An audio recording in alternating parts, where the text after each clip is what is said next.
I was 19 years old, in the middle of an economics degree at Mattel University. I traveled over to Hawaii to compete, and I managed to make it through to the finals. And the surf got so big that they had to move the contest venue from a place called Sunset Beach to Waimea Bay, which was the biggest wave in the world.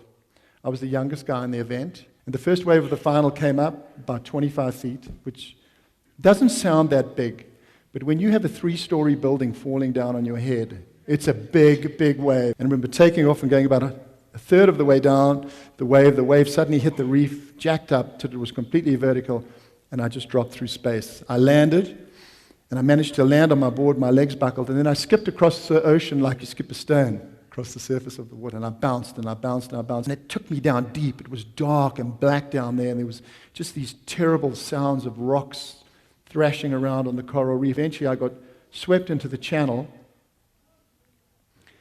and my board had gone in, and I came up, and I couldn't move my legs. I thought I'd broken my back. I was terrified. There was no lifeguards in those days. You were really on your own out there in a contest. And I remember doggy paddling 300 yards into my surfboard, and at 19 years old, coming to that fundamental decision. Now, what should I do? The shore was 50 yards away. It was 350 yards back out to the break. What do I do? And it was that moment of decision for a young guy. And the shore looked very inviting. It didn't look too inviting to paddle back out. But I remember swinging my board around and paddling back out. And that momentary decision, I think changed my life. I don't think I would have become successful as a surfer. I don't think... I think my life would have been a lot different if I hadn't paddled back out. Take the drop with commitment. Commitment. A very, very powerful word. This is the Banzai Pipeline in Hawaii, the single most dangerous wave in the world. It's killed about 23 people. Every year, 1-2 guys die at the Banzai Pipeline. And for me, this wave was always the ultimate challenge. It was a wave that I always wanted to succeed at, but I was terrified of this place. One day out there was a very, very big day. This enormous wave came towards me. I was very frightened, and I remember swinging around and starting to paddle for this wave. And I was in that moment of hesitation that we all have when we're faced with an obstacle or a challenge. And I put my head down, and I took 3 more strokes with absolute commitment.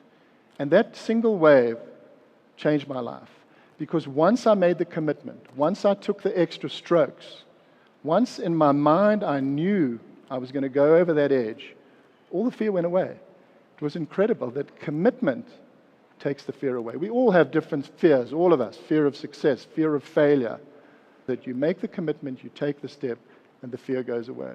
1977, I was the #1 surfer in the world, and the guy on the right, wearing the really short shorts, was my rival.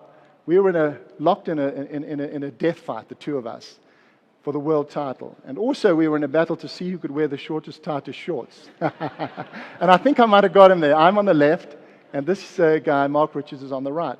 Mark had invented a brand new type of surfboard, a surfboard with 2 fins, and on the left you'll see my type of surfboard. It was a board with what we called a single fin.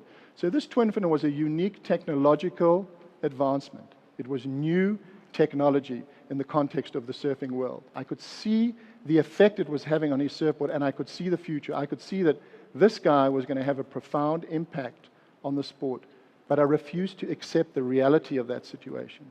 And for 2 years, I continued to compete on my single fin board while he went off on this amazing success run on his twin fin, and ultimately became a world champion 4 times in a row.